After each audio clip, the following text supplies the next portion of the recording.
Hello, thank you for joining us for another Full Tilt forecast. My name is Taro. Let's get tilted.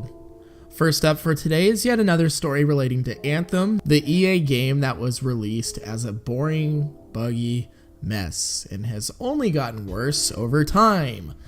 3 key staff members, executive producer Mark Dara, lead producer Michael Gamble, and lead director Jonathan Warner have left their positions working on Anthem to start work on the newest iteration of the Dragon Age series.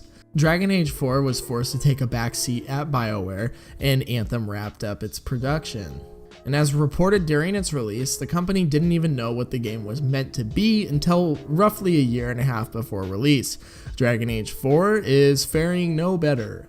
The game has gone through multiple reboots as described in an article posted by Kotaku in April named How BioWare's Anthem Went Wrong.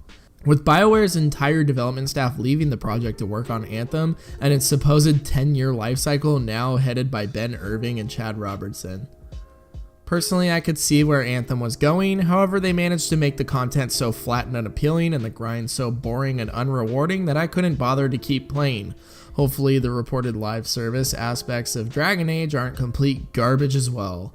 Activision Blizzard released its first quarter results today, leading to an interesting figure. While Activision earned about their expectations, they are still showing a decline in year-on-year earnings. With King being a huge cash cow for them with Candy Crush, the report reveals that it is recurrent spending, mainly in the PC market, that is hurting them.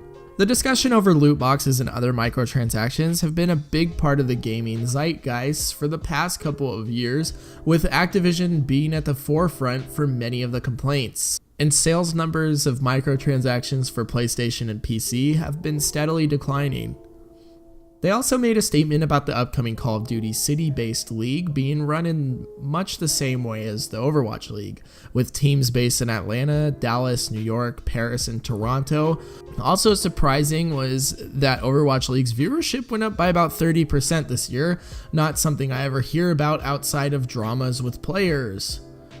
With World of Warcraft Classic, Warcraft 3 Remastered, and a new Call of Duty to be announced by the end of June, E3 dates obviously, Activision Blizzard will continue trucking as they always have. Next up, Ubisoft partnered with a company named Genba today to end the practice of gray market key sales for their games using a concept called silent key activation. Instead of Ubisoft providing online distributors with a database of CD keys, you will instead be required to log into your Uplay account from the third-party seller's website, and the activation will take place between Ubisoft and yourself, with neither the third-party seller nor the user having access to the key.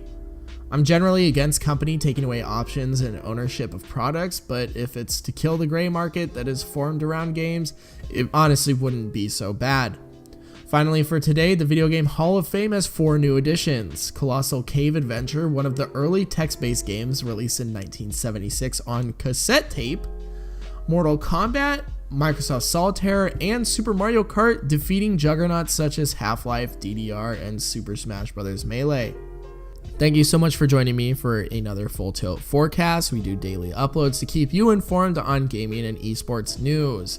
I've been your host, Taro, and stay tilted, baby.